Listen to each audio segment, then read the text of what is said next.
Hey guys, it's Scarlett at Build Across, and today I want to show you how I paint this paint by line Peppermint Mocha cutout.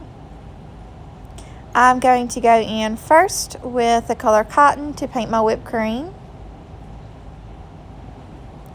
Now I'm going in with Mint Julep for my coffee cup.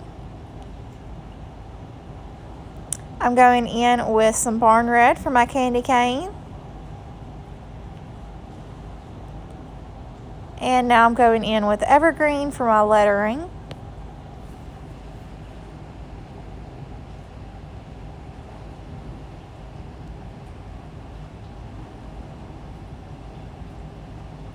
Now I'm going in with chocolate for the drizzles that's coming down off my coffee cup.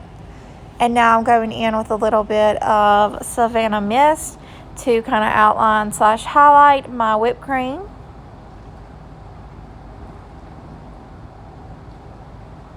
Next, I'm going to go in with a little bit of black to outline everything.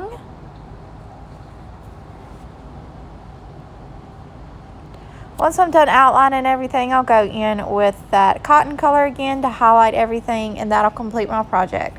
So I hope you guys enjoyed this video and have a great day.